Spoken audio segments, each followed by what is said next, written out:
I'd like to introduce you to the person that changed my life. In primary school, I used to have a speech impediment. Because I couldn't pronounce the words, I couldn't understand them. Therefore, my reading speed suffered. And before I knew it, reading was my biggest fear.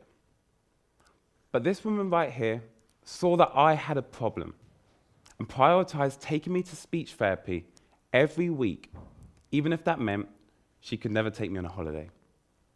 This woman is my mother. And here is where I started my 15-year speed reading journey. Fast forward to today, I now have an accelerated reading speed of 1,500 words per minute, which is 7 times faster than the average untrained reader. I've taught over 2,000 people from over 100 countries. But speed reading isn't this superpower which only the rare few of us can have. Just like any skill, it can be learned, and it's easy when you know how. But first, you need an open mindset. There is no such thing as a bad reader, just those with bad reading habits. So once you know what habits are holding your reading speed back, it's a lot easier to read faster. Now, the problem is information overload. The reason is, many of us in this room haven't had a class called reading since we were 12. Yet every other subject, such as maths and science, has progressively gotten harder. Yet we're forced to keep up with this information overload with the reading skills of a 12-year-old. Now, the end of today, everyone in this room will leave with some of the speed reading techniques that I have learned that will help you read not only faster, but more effectively. But first, let's take a look at those bad habits. Bad habit number 1, subvocalisation. Subvocalisation is that little voice in your head that you use from time to time when you read. From a young age, many of us are taught to read aloud. And as we progress, we then read inside our heads. At least I was. Studies have shown the average talking speed is 250 words per minute.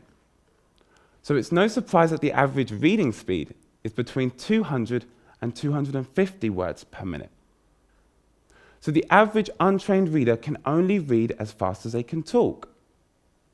So if we want to read faster, we must start to see the words as opposed to hear them. And we do this already. Picture this, when you see a stop sign, the words stop are clearly printed. We don't read the word stop aloud. We understand the meaning of the word, therefore we only see it. But how do we reduce subvocalisation right now?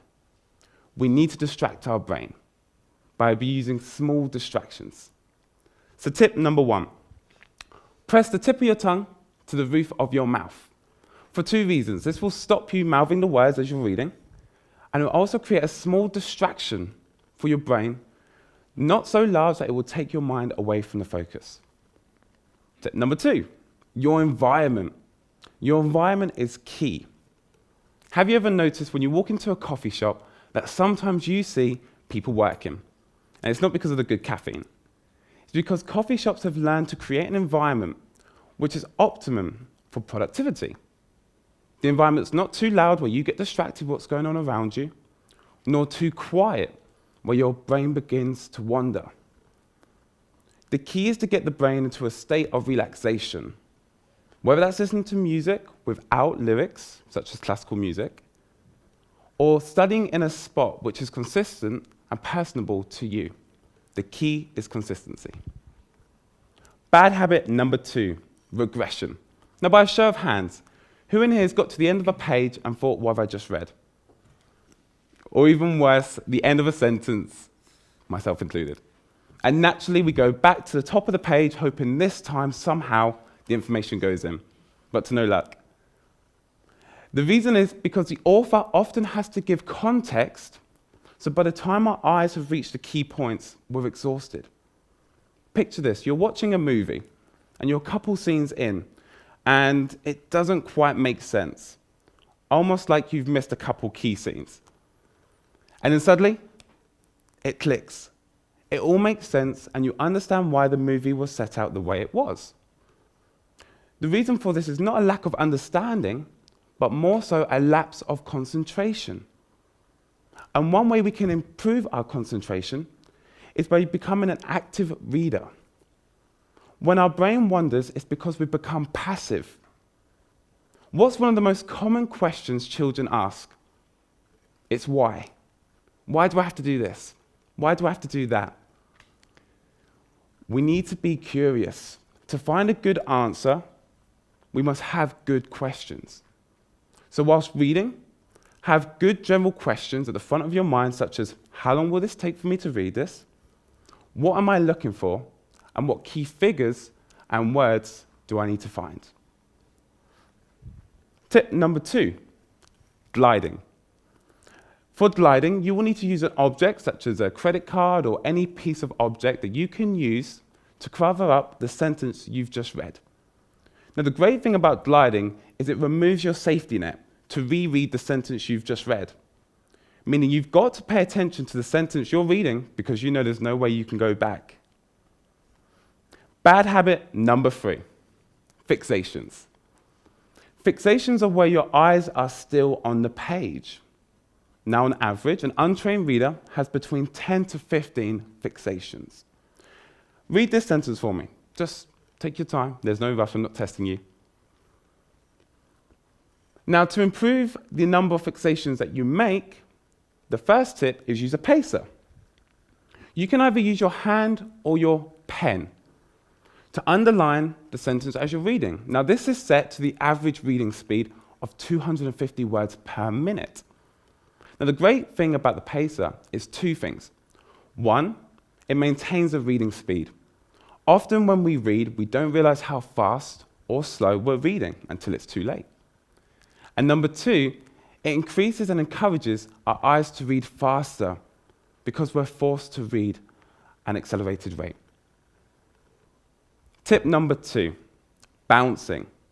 Now, for bouncing, you'll need to segment your page into 3 columns. A word of caution, please make sure it's your book before you start drawing in it. Don't do what I did with a library book that was 50 years old, because it will cost you £200 to replace. An expensive lesson, one that I've learned from. Now, once you've made the 3 columns, you want to bounce your eyes in the middle word in the first column, over to the second one, and over to the third one, using your peripheral vision to read either words, either side. So there we have it. The 3 habits holding your reading speed back. But it's important to distinguish between reading for a need and reading for enjoyment.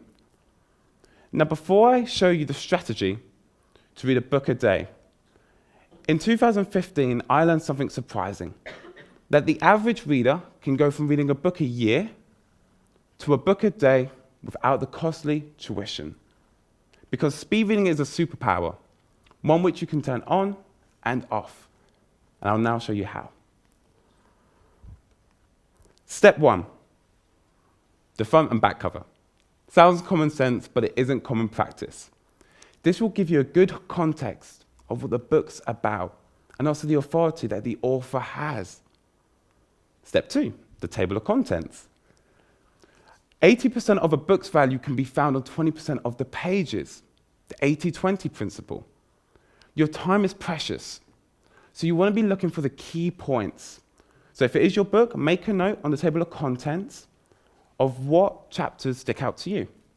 Once you've found those chapters, you're going to do your first section of your pre-read, which is skimming. Now, for skimming, you want to take 10 seconds per page, simply looking for key subheadings, diagrams that stick out to you. And I'll explain why on step 4. The second stage of your pre-read, scanning. Now, for the scanning, you want to spend about 30 seconds per page.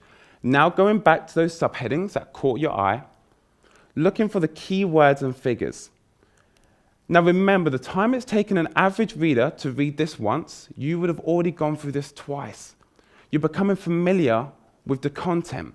So when you do come to the final stage, speed reading, using one of the techniques such as bouncing, gliding, or visual aids such as a pacer, you'll be more familiar. Not only will you read faster, but your comprehension will be much greater because you've reviewed and you know what's coming up. So there you have it. How to read a book a day. Speed reading is an important skill in today's information overload society. And I encourage you, if you've learned anything here today about speed reading, please pass it on to someone who you feel could benefit from reading faster and more effectively. Because to teach is to learn twice. And what teaching speed reading has allowed me to do is give my mother the holiday she was never able to give me. So remember, time is precious, so waste it wisely.